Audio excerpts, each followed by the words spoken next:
Doone, welcome to the Visionary Life podcast. I'm so excited to sit down with you today. And actually, I think we met, if you can quote unquote say met, a bit serendipitously because I stumbled upon your podcast, Female Startup Club, and I was listening to a couple episodes and you had a call to action to book a call with you to do a little market research on the show. And I'm like, I love connecting with other visionary entrepreneurs. So, I just shot you an email while I was on a walk with my dog. And then we caught up a couple times and the conversation was flowing. And I just love what you're up to and the brand that you're creating. And I knew it would inspire our listeners here on the Visionary Life show. So thank you so much for being here.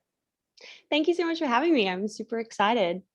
Let's dive right in. So I want to zoom the lens back a little bit and kind of talk about that chapter before Female Startup Club, because I know so often we can look at somebody's current project and be like, oh, they must have come out of the womb with that idea. And it's always been so easy for them. So I kind of want to take it back a bit. You spent your career working as a digital marketing expert for brands like Snapchat and The Iconic. And I'm curious, how did you find your way into the digital marketing industry? Yeah, so I think even I could start slightly earlier than that for the point of what you were saying about, evolution in terms of what you're doing and that kind of thing. And something that's really interesting about my background is that I grew up in a very different way to what my life looks like today. I grew up in the middle of the bush with a single mom raising her only baby. And so it was a very unique and quiet and peaceful upbringing. We didn't have a lot of money. She was just hustling to do whatever she could to get by as, a woman raising her baby alone. And so when I started getting into this phase of like figuring out what I wanted to do in my career, and when I was a young, woman, I guess you would say, I was like, cool, well, I really want to hustle. I really want to like do all the things. I want my life to look different to my mom's. Not that there's anything wrong with the way that she, got into her life, but I didn't want the same for myself. I wanted to be someone who was working. I wanted to make lots of money. I wanted to change my circumstances for myself, but I also wanted to change it for her. And so I started basically hustling, doing internships and whatever I could to get experience and meet people and, do all the things. And it led me to moving to Sydney on a bit of a whim when someone told me about this new company that was launching in Sydney. And I was like, cool, I'm going to go down to Sydney and I'm going to try and get a job at this new company that's like working in fashion. And it was really new at the time. And so packed my bags, moved to Sydney, arrived at their kind of office and was like, I'm here for an internship kind of thing. And I ended up getting the internship and I didn't really know what I'd be doing, but I think at the time it was working in PR and like kind of doing all the things. And so the company is called The Iconic, and now it's this really huge, massive thing. But back then it was, less than 100 people. We were working from picnic tables using dongles, internet dongles, and we were an internet company. So that was kind of funny. And I basically just put my hand up for everything. I was like, cool, I want to like have any responsibility. I want to do anything I can to actually get a job here because I loved it so much. It was so much fun. There was so much energy. I was surrounded by all these people that I'd never met before. All these kind of smart, really ambitious people who had all this different experience and had come from all over the world to basically bring this startup to life. It was a funded startup. And so, yeah, I got my start working at this company called The Iconic, and now they're the largest and I think probably the most successful online retailer in Australia. But we did a lot of innovative things there and we got to try a lot and test a lot and bring this thing to life that didn't exist. So that's how it all kind of got started. I love that. And I can totally resonate with your journey of moving from a smaller city to a bigger city and then kind of having your eyes wide open, being like, whoa, there are other people with that same inner fire as me, or that like the hustle mentality. Like, I don't want to say that that's what I gravitated towards, but it opened my eyes that there were people who dreamed of more. And I think for a lot of people who are feeling stuck right now, it's not necessarily going to be moving that is the answer, but maybe just putting yourself into a room with other dreamers, with other doers, with other visionaries, because that can kind of like crack open so much more for the vision that you have for your life. So it sounds like you kind of had that experience when you moved to Sydney. Yeah, and I think like the other thing is that when I was younger and when I moved from, I mean, where I grew up was like 60 people kind of thing. Like I lived on a Yeah. dirt road. It was nothing. And then I moved to Brisbane and then I moved to Sydney. So there was an evolution there. But the difference between then and now is the internet. Like we didn't have a computer when I was growing up. Like I don't even think we had a TV until I was like, I don't know, whatever age. That just wasn't like the opportunity. You did have to move if you wanted to change your circumstances. But now, if you want to change your circumstances, you can just go online and you can start a TikTok account or you can start a YouTube channel and you can just do stuff and find other people on the internet who like what you're doing and build your own little world, which is so cool. It is. It's absolutely amazing what we have at our fingertips right now. And I think sometimes we can take that for granted, but it's just an excellent reminder that if you're unhappy, like you have this device in front of you to go connect with like-minded people. So at what point you're living in Sydney now, you've got the job, do you start having entrepreneurial ideas? At what point did you decide like, maybe I should think about launching my own business? Yeah, so I think in the beginning, I wasn't thinking too much about, starting my own business or anything like that. I did start to think, hey, I want to work for myself, but I don't know what that looks like. I was someone who was always hustling on the side. I was always selling my clothes on eBay. I was always doing things here and there. I was someone who would try different things, whether that's signing up for something different or going to different events or whatever. I was putting myself out there a lot. But it wasn't really until I moved to London, my next evolution, that I was like, no, I don't want to work in a job working for someone else. I was doing that kind of vibe. I wasn't loving it. It was too corporate for me. And I met my now husband, who was building a startup at the time, and I joined him to help him build it.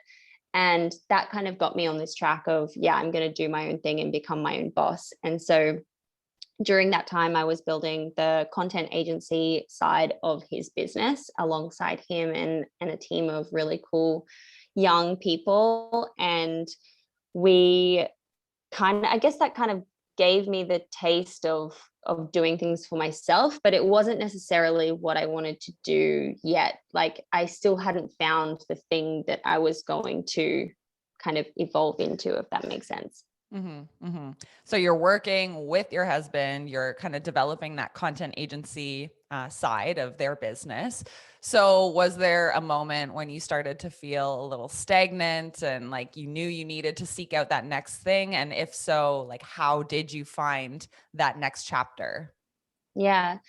So I think like for my personality, I'm someone that if I am feeling a bit stagnant, I really do try and think, okay, well, how do I change course right now? Like what do I do next? What's my next move? I'm someone that will change things. I take action. I'm not someone that just sits there and complains and keeps going with it. So I remember vividly, I was sitting on a panel for Tech Week and I was talking about why Australian businesses should move their business or their headquarters to the UK and what the tax benefits will be of this. And I remember thinking like, this is so not my jam. Like, like, yeah, I'm up here and I'm talking about this SaaS platform that my husband's been building and, it's cool, but like, this is not for me and I need to like make a change. So I'd always had an interest in e-commerce. That's what the Iconic was. I'd done other internships prior before that, in the e-com world. And that's kind of where I saw a lot of my interest. I'm also someone who had an interest in physical products. I wanted to like bring this brand to life and like do something that was really creatively fun. And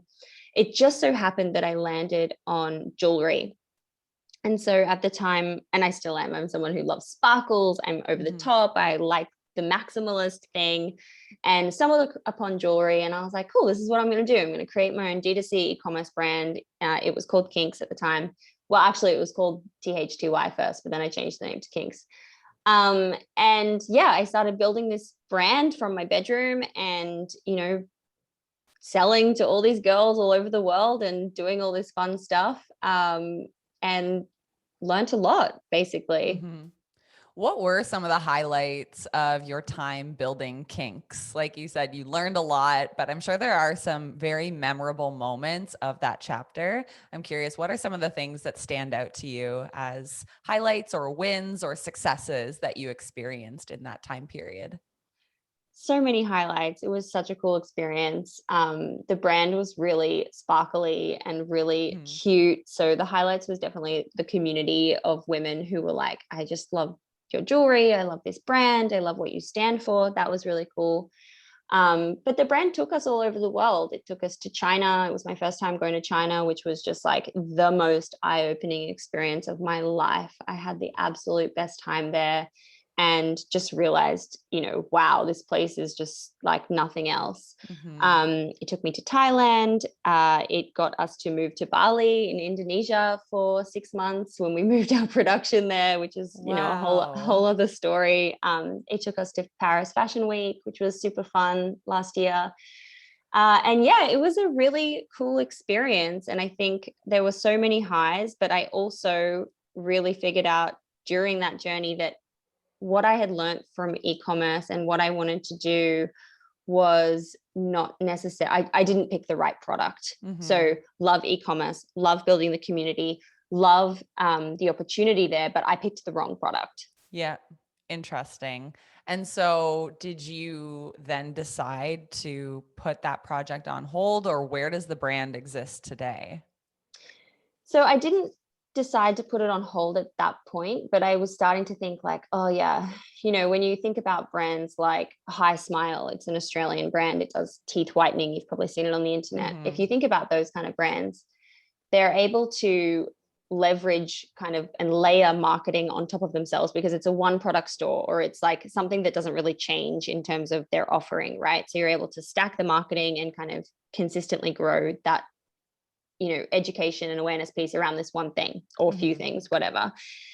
Whereas jewelry is really different. And I think fashion is really different as well, especially if it's trends based and current, Yeah. that kind of thing. You have to constantly recreate newness. You have to constantly be pushing new collections. And that means like you're never like scaling one ad because you have to like change all the content. You have to get, so much different like professional imagery taken, all that kind of thing. And so what I started to see happening was like I wasn't able to build on what I was doing. I'd always have to be like, okay, cool, all Mhm. that's done. Now I have to start from scratch. And in the beginning, when I didn't really know a lot about how to structure the model of the business, I was doing monthly collections. So it was just so much like pedaling around and around and around, and you weren't able to layer and stack on top of that. So it was a really key lesson for me in that business. But what ended up happening was I was in this phase where I was wanting to ask women in my network, like, hey, how are you building your e-commerce business? What's happening for you? What does it look like?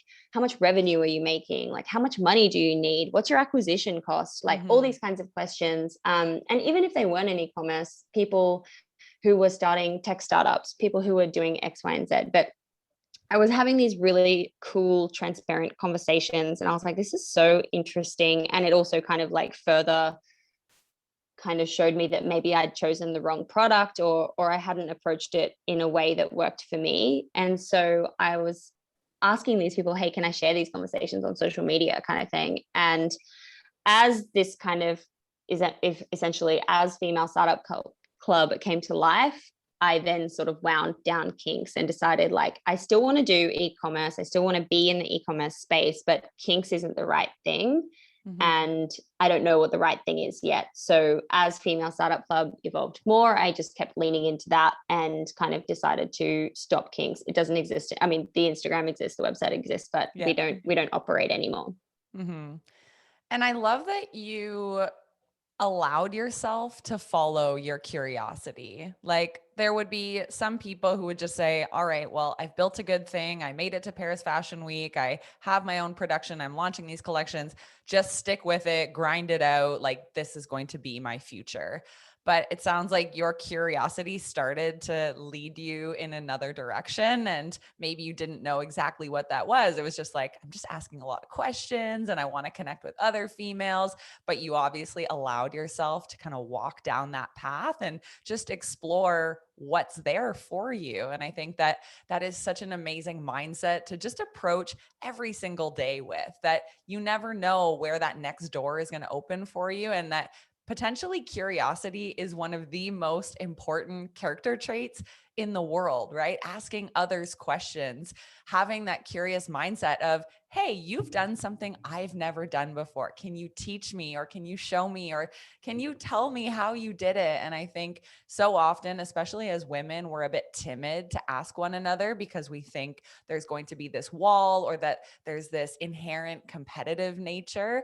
But it's almost like you're breaking this down for us and showing that no, you can ask other women questions. You can have these very real, honest conversations, and we all want to support each other, or at least a lot of us do. And you're kind of normalizing that through Female Startup Club. So just really love that you are bringing this project to life. So Thank let's you. pivot to Female Startup Club for a moment. Okay. Were you clear on what the vision was going to be for this new business? Or did you kind of just get started and think like, okay, I'm just going to start recording my conversations? Or were you more calculated? Like, I'm going to write a business plan first and then I'll take action on it. Oh my God, no. No, I was going with the flow. It was evolving. I didn't have the clear vision. A few things were happening at the same time. So I was having these conversations. I was thinking like, this stuff is really cool. And especially when it comes to money, I think that women especially, there's just such a difference between the way that men share about their businesses, how they're building it, and what their goals and ambitions are, to the way that women do. And I wanted to know like this stuff that isn't spoken about. I wanted to know how much it costs to start a business. I want to know what you have to spend to get to X, because it's not just organic pedaling and doing this and that and this and that. It's like investment, and it takes money to do this kind of stuff. So I wanted to know like all these questions. And so that was one thing that was happening on that side. And then another thing that was happening at that same time was I was reading a book by Tim Ferriss called Tools of Titans. And for anyone who hasn't listened to the Audible, or who hasn't read the book, it's amazing. And I highly recommend reading it. And so the structure of the book is, it's basically like a billion interviews and all stuck together in a book. And you can just open at any page and you can pick up some really cool insights into the daily habits and rituals and things of high performers, so athletes, billionaires, really successful business people. But what I found when I was reading the book, and it's so cool because a lot of these guys share really deeply and just share very openly, and that's the kind of way that I like to consume content, and that's the kind of thing that I appreciate. Yeah. And what I found was, sadly, women are really underrepresented in the book. So I think I even looked it up, and it's like, I think there's like either 10 women or less than 10% of the book is women. Oh, and I was like, wow. I want to hear, and there's just so many, like, that's a whole other conversation. There's so many reasons why it is the way that it is. But I was like, I want to find the women who speak like this and who think like this and who are happy to share in the same way, and like the same way that my girlfriends share with me, like find more of those and put it out there. So I'd started like posting these videos on social media of my friends. I'd come up with a few kind of questions that I would ask. And someone told me like, watching a 20-minute video on Instagram sucks. And I was like, you're right. Watching a 20-minute video on Instagram does suck. So I can't remember, maybe it was that same person was like, maybe you should start a podcast. And I was like, God, no, like that's terrifying. I hate public speaking. Like the videos are hard enough kind of thing. But anyway, I fast forwarded and I got over that and decided to start a podcast. And at the time, I'd bought like 25 domains all around the world that were like LA Startup Club, Paris Startup Club, San Fran Startup Club. I think I bought it like a few years before. And I was like, oh, well, I have this domain called Female Startup Club. Like that kind of works. Like maybe I'll just publish it under that name because, that works. That kind of makes sense. And so I just kind of started evolving it like that. I started having these sessions where I'd go and meet like a friend or a friend of a friend and record an episode and publish them online. And it was very here and there. Like I think I did 4 over the course of like a couple of months or something. And we'd just left Bali. We were moving from, I think we were in Australia at the time. We were going to Paris for Fashion Week. Then we were coming to the UK, and then we were going to the US. So I was like, I'm essentially going to be doing a bit of a world trip. I can reach a bunch of people in these travels. But like, if you think about doing podcasts in person, it takes a lot of commuting. It takes a lot of, you've got to get people at the right time. Like, it's just very difficult to nail down these meetings in real life. And so when the pandemic hit, that's really when things started to shift, because I was like, not really wanting to pursue kinks. I was thinking like, hey, this isn't what I want to do over the next couple of years. This isn't it. I'm getting closer, but this isn't it. And so I started just being like, well, I'm going to pivot the podcast to doing all online. And I started recording like 5 to 7 times a week, like every single day, sometimes twice a day, and just recording these episodes and putting them out with brilliant women who were happy to share their story and their startup story and what it costs, and what strategies they used and insights and tactics and all that kind of good stuff. And then it kind of started to take shape a couple of months after that. Mm-hmm. And at this point now, you've recorded something like 160 or even more interviews at this point. And so I love that, like, you just dove into this head first and maybe didn't have every tool to be an expert podcaster. You didn't have the background in journalism necessarily, but there is opportunity out there to just dive into these industries these days with a simple microphone and a free hosting platform on the internet. And just like starting to create that consistent content, I think, is the most important thing. So I'm curious, because you didn't have any background in podcasting or in interviewing, and you were saying before we started recording too, that, you're not really a natural public speaker, you would call yourself. Did you have any imposter syndrome or anything that was like, who are you to jump into this role of interviewing all of these female founders? Or have you been that confident person that can just dive into new projects like this and just embrace the unknown? Yeah, I think I'm more of the latter. I embrace the unknown, especially if I find myself feeling like like you just said, I'm someone who actually struggles with public speaking. But when I find myself up against a challenge like that, I'm like, oh, I should lean into it, because that would probably be good for me. So I think that, it was all about just being consistent and being like, I'm not going to worry about the numbers. I'm not going to worry about the fact that I don't know how to do this. I'm not going to worry about all that stuff. I'm just going to do it. And that mentality of like, let's just do it and see what happens in a year.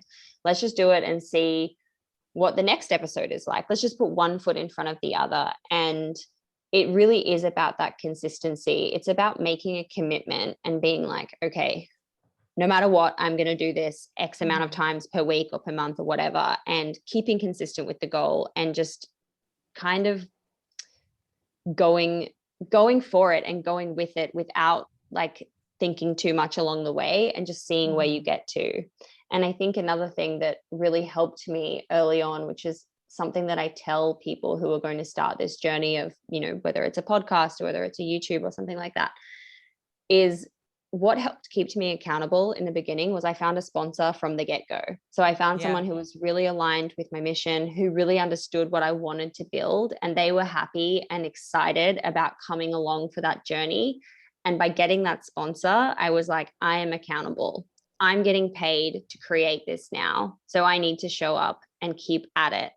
And that really like helped me. And I think it's a really key piece of advice, because had I have not done that, I probably would have thought, oh, I should do this for a year and then maybe try and get a sponsor. But actually, if you flip it and you're like, no, I need to get a sponsor right away so that like I'm going to stick on track. I think that was a really key thing that happened early on for me. It actually reminds me, there's this lady named Gretchen Rubin. I don't know if you've read her books before. And one of the personality types is called the upholder. And they say that if you identify as that personality type, then the best thing that you can do is something like get a sponsor so that you show up for your podcast recordings, or do an interview based show so that you're literally booking interviews with other people's times, because you're accountable when you know somebody else is showing up. So you might bail on yourself, but as an upholder, it sounds like you'll book these interviews and you will show up for them. There's no way you're going to let these people down who have booked time in your calendar. So I think it's really about like knowing ourselves and knowing what would make me quit, or, what can I do to overcome that hurdle of wanting to quit? And for you, that was get the sponsor up front, because then you literally have to create the season. Yeah.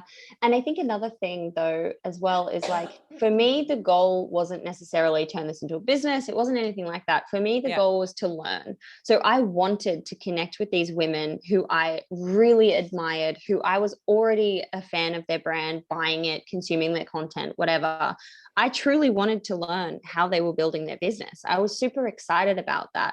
And so for me, it wasn't about like, oh, here's this well thought out business plan and all this kind of stuff that I'm going to do. It was actually just super like selfish in terms of, I just wanted to learn and meet these amazing women and understand how they were doing something. And it was the best part of my day. It still is the best part of my day. I get to sit down and I get someone's hour of undivided time telling me their strategies and their insights into what makes them successful. It's like, it is just so fulfilling, and it makes me so happy every day to get on these calls. So it's also about thinking, like, do you actually want to start a podcast, and why? Like, yes, people tell you, oh, you should start a podcast, but like thinking about yourself and like what you actually want out of it is really important. And if you think you can commit to doing it, because the podcast game, I think, is a long-term vision. You have to really stick with it, and you have to pursue, even though you're not seeing like crazy numbers in the beginning, it's that slow burn. And I think the statistic is something like most podcasters start and they drop off after 7 episodes or something like that. So you've really got to have the long-term vision. And I think you've got to have something more, you need to get something more out of it than just, oh, I'm going to start a podcast. You need to be truly like excited and lighting up to be doing the episodes. And that's why, like, I love that you say maybe not a podcast is for everyone, right? It's like, figure out what form of content creation lights you up.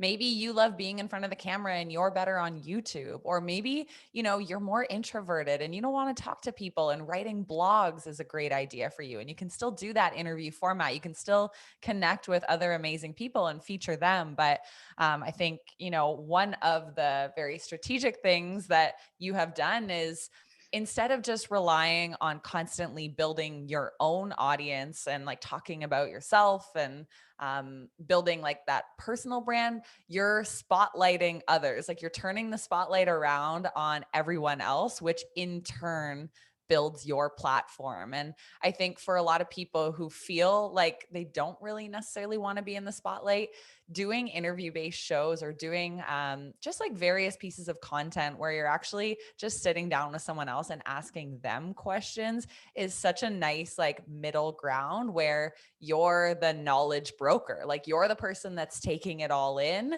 and then distributing it in a 45-minute podcast. It's not that you necessarily have to be up there preaching your thought leadership. Like, you just get to repurpose what somebody else is saying. And I think that's so often just like an underutilized form of content creation, because everyone like tries to sit down and it's like, what am I going to say today? Well, if you don't have anything to say, but you are curious, take that knowledge broker position and be the one that just creates content around what other people are saying and shining a spotlight on them. So I think that's just a good reminder that we don't always have to be front and center in our brands as like the spokesperson necessarily. Yeah, for sure. I love that. The knowledge broker. And I think for me, I was really clear from the very beginning, like, I don't want to be thinking of myself as the expert. I don't want to be positioned as the expert. I want to be positioned as the girl who's trying to learn from these women who are doing it really well. And I'm here standing for every other girl behind me who also wants to understand and who wants to learn, kind of thing. Like, I'm being the advocate of, hey, how did you do it? I want to know, and they want to know too. Do you know what I mean? Yeah, absolutely. Have there been any recent milestones besides recording so many episodes in just a short amount of time? Any other milestones that you want to celebrate that have happened within the last 6 months to a year of having Female Startup Club? Yeah. So really recently we did a full rebrand, which is just so much fun. I originally just whipped up Female Startup Club's branding myself. That's all I could afford. It wasn't, like I said, there was no kind of plan for Female Startup Club. It was an evolution. So I wasn't really going to invest any money into the branding.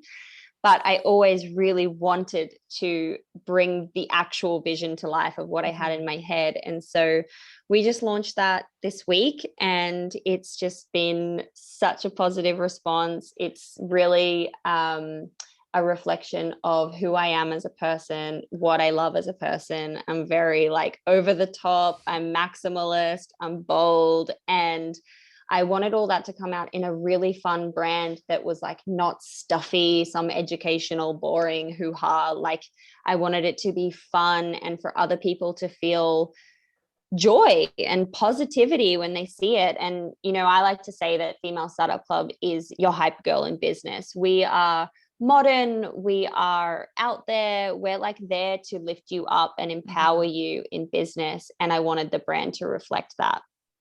Oh my So gosh, that's one.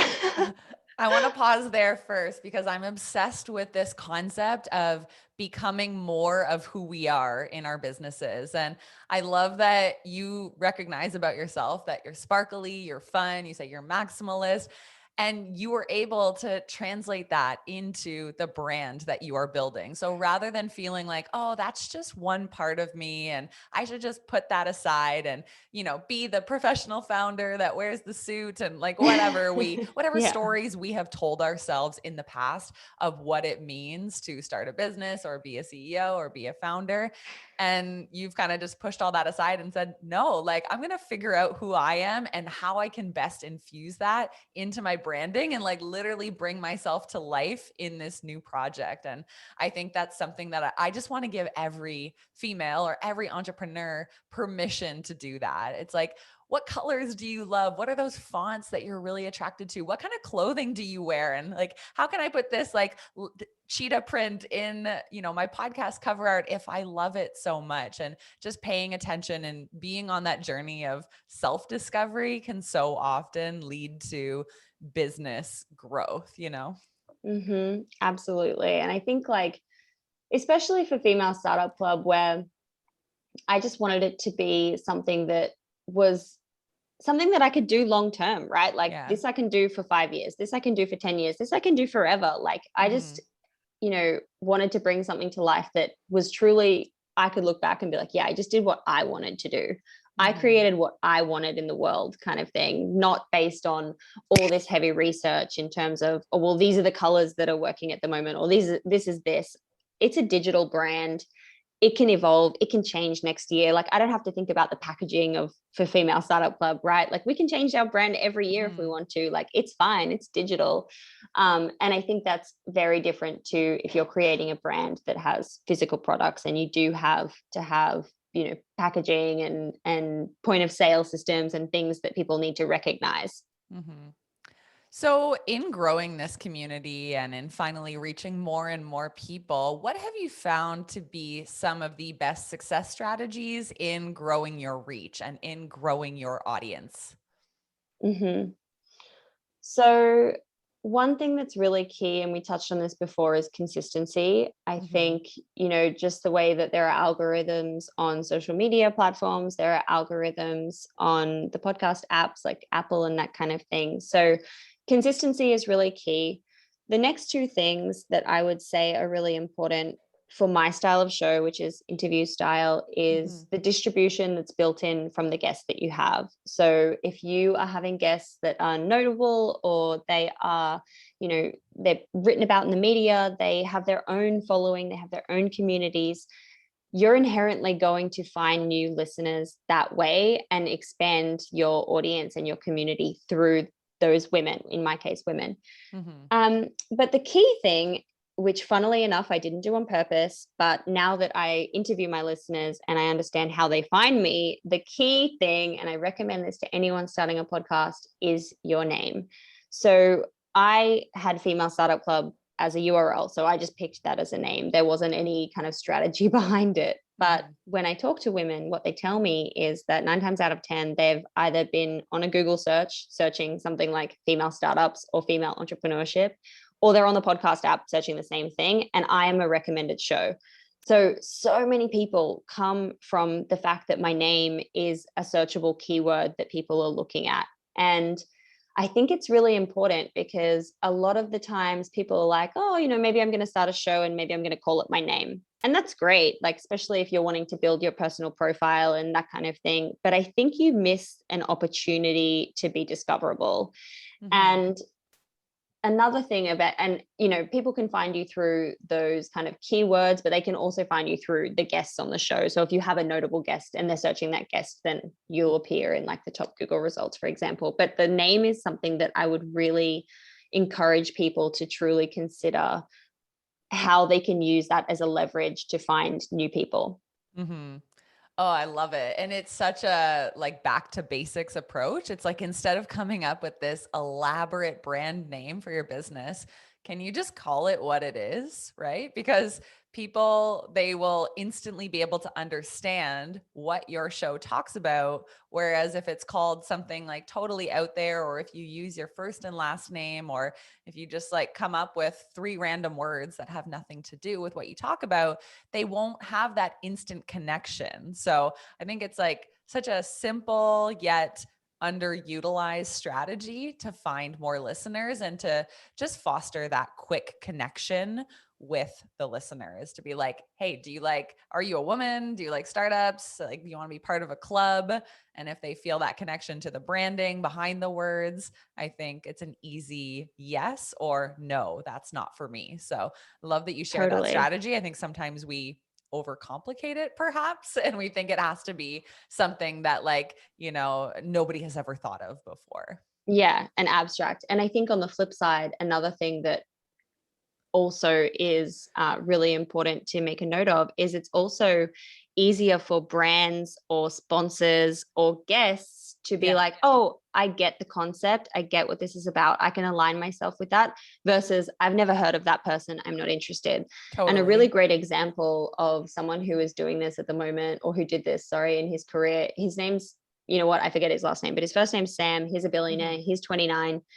He was finding that when he was approaching banks to do these certain things in the industry, I can't remember all the details, but basically he was approaching them and they were being like, who's this 29-year-old called Sam? Like, sorry, not interested. So he came up with this specific name for his company that was really kind of elevated and sophisticated. And then, of course, people were like, oh yeah, that sounds amazing. Like, love it. And you're able to align yourself with that. And so I think that's another really important thing when you're considering what to name your podcast, and whether you name it after yourself or whether you find something that people can align themselves with.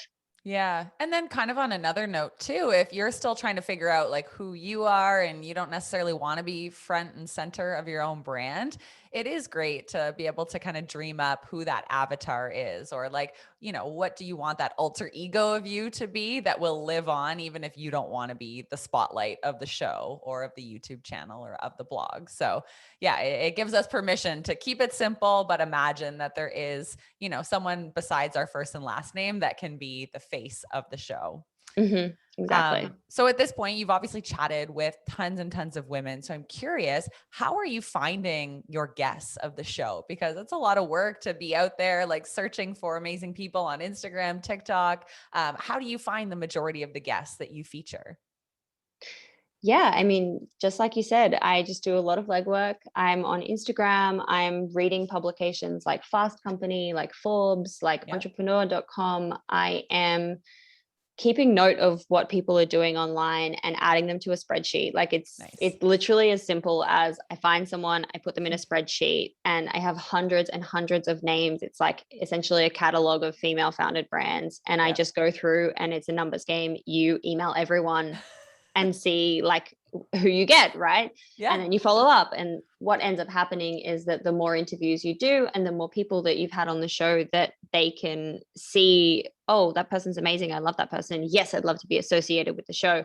You're able to start like using that leverage from your earlier guests. But also what happens is, and it makes your life a lot easier, is when I connect with PR companies who are managing, these brands or working with these entrepreneurs. Yep. Once you connect with those key relationships, then they're starting to feed you inbound leads, and they're starting to say, hey, I'm working with this person now. Why don't you see if they're interesting for your show? And so that it starts to tip, and it becomes, in the beginning, there's a lot more legwork, and then it starts to tip, and you basically get a lot of inbounds from people themselves, people who have PR agencies, and all kinds of different things. Yeah. And like you said, like it wasn't a magic formula. It's not like you had the biggest network in the world when you started this podcast. You literally just started reading blogs and reaching out to the founders. It's Exactly. not some crazy elaborate scheme of like, oh, I'm going to spotlight all my friends. It's literally like, I'm curious to learn this person's story. And there's always a way to connect with them. And especially living in the day and age that we do, I think we often forget, like, you can go send that person a video message or voice note on Instagram and connect with the founder in a matter of moments. Or, maybe you're connecting with their social media person who then puts you through to the founder. So, we have so much access by having the internet and having our phones at our fingertips. So you just have to, take the time, send that email. And yeah, some people might not respond. And I know that can be, kind of a hit at like in the beginning when you're like, oh no, like someone didn't respond, and it feels like a personal attack on you. But I think it, like you said, it's a numbers game. So just keep reaching out and you will get some yeses. Yeah, absolutely. Like if you're emailing 100 people a day or even 10 people a day, eventually people are going to start saying yes, and people are going to start Exactly. taking notice of what you're doing. And a good example of this is when I first got started, I reached out to Ariana Huffington's team, and they came back to me and they were like, hey, now's not the right time. I reached out a year later. They came back to me and were like, hey, yeah, like now we can chat. And so she's not doing any media at the moment, but it's, again, the long-term vision. Like you have to think, maybe it's a no right now, but it doesn't mean it's a no forever. And you can always check back. And I think people like to see the evolution of what you're doing as well, right? They like to keep an eye on it and be like, maybe I'm too busy at the moment, but maybe in the future. And so, yeah, it's giving yourself that, space to not feel rejected, because it's not personally about you. It's just about the state of, them or the business or whatever. And even having that vision of having Ariana Huffington on your show, you almost think, okay, how can I deconstruct that goal and like start tipping over some dominoes to get to that bigger domino? So it's like, okay, so she may not come on my show now when I only have, say you only had 10 episodes, but if I start getting guests that are like kind of equally as famous as her, and then I can show her, I've had these 3 people on the show, and then she'll say yes. But in order to get those other 3 people on the show, you have to find other guests. So it's always like working backwards. What's that first domino that you can tip over? Start talking to your friends who own businesses. From there, they're going to refer you to friends who own bigger businesses and bigger. And it's like you are working your way forward to being able to give a platform to people who are more established. Totally. And something that I forgot to mention before, and you've just touched on it, is another strategy for it's a lot of cold outreach and that kind of thing. But everyone I speak to, I always ask, do you know someone else? Do you know an amazing female entrepreneur that you can refer onto the show who's building an e-commerce business? And, everyone knows someone. So there's also that like connection and connect the dots that way. And slowly it just starts building out. I love that. Okay, so I want to shift into a few of your success tips and business tips as a busy entrepreneur. So first off, are there any routines or rituals that you have incorporated into your day that help you to perform at a high level? Because you do a lot in a week. Recording 3 interviews a week or 5 interviews a week is a lot. So what are those routines or rituals that keep you going? Yeah, so I have to say I'm very phasey. So I definitely change my routine a lot, but I do need a routine.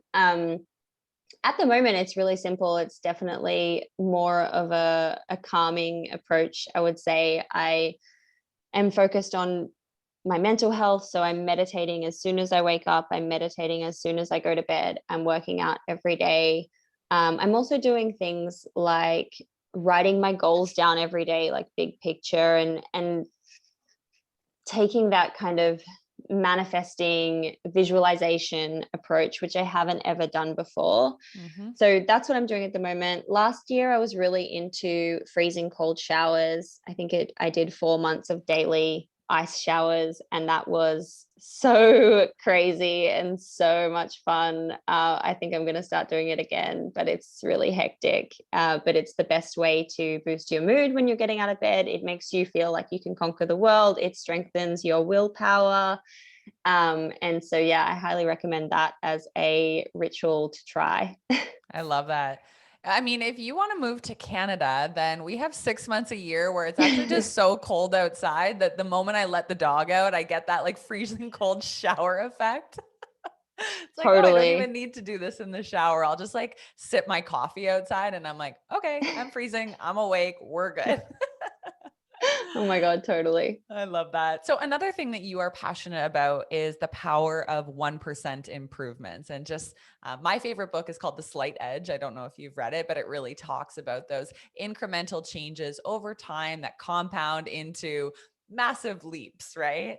So I'm curious, what are some of the 1% or those small changes that you're looking to make to the Female Startup Club right now that you know are going to make it better in the future? Yeah, so I am all about the 1% compound effect. We talk about it on the show a lot. A lot of the women on the show also talk about it, and how that's been kind of their approach in building their business, because it really is, no matter what you're doing, whether it's a business or whether it's a goal that you're working towards or whether it's, whatever, if you're just taking small, consistent daily steps, you can lead to look back, in a year or 10 years time and be like, wow, I did all of that, but I really was just taking those small tiny steps. So at the moment, I would say that the small tiny steps we're taking with Female Startup Club is working towards launching our paid network and mentorship community. And so we're hoping to launch that in the next 2 months. And that is very much just every day chipping away at building what that looks like, getting our, spreadsheets together and like working our way through spreadsheets and just kind of like checking off that checklist so that when it comes time to launch in the next, 1 to 2 months, it is good to go. That is so exciting. And I cannot wait to see what this membership is all about. And we will definitely plug the link for the website so people can get on your newsletter and stay up to date for that. Amazing. And final question, is there a recent investment you've made in your business or in yourself that was really well worth the money that you want to share with our listeners? Yes, I absolutely want to share about our rebrand again. I mentioned it Yeah. before, but in the beginning, I didn't have any money to put into branding, and branding is expensive, especially if you have a specific designer in mind or a specific studio that you want to work with. And I had this freelance designer who I really, really wanted to work with, and I was so excited. And branding takes a while as well; it takes a couple of months. Yeah. And so, yeah, I was just so proud of myself to be able to invest in that and get it really to what I specifically wanted the vision to be. And, the response has been amazing, and really, really well received. hmm And I think a really good lesson from that the listeners can draw is that, start it with DIY stuff. Like do the best you can with the money you have. And then as you start to prove to yourself that this is working, I've showed up consistently, maybe you get your first sponsor or you've hit 100 episodes and this is a long-term thing, then you can invest in the better branding. But it doesn't have to be perfect right off the bat. It never is, right? Like if you scroll back in the archives of anybody's blog or anybody's YouTube channel, it always starts with like really basic quality, right? Even the podcast, I used to record on like this tiny little Tascam mic that cost me $90 off of Amazon. And so, you don't have to go straight to the top. It's like start where you're at. And then as things start to pick up, as you prove to yourself that I'm in this for the long haul and, other people are here with me, then you can make those incremental upgrades. Yeah, absolutely. I definitely take that approach with a lot of the things that I do. Mm-hmm.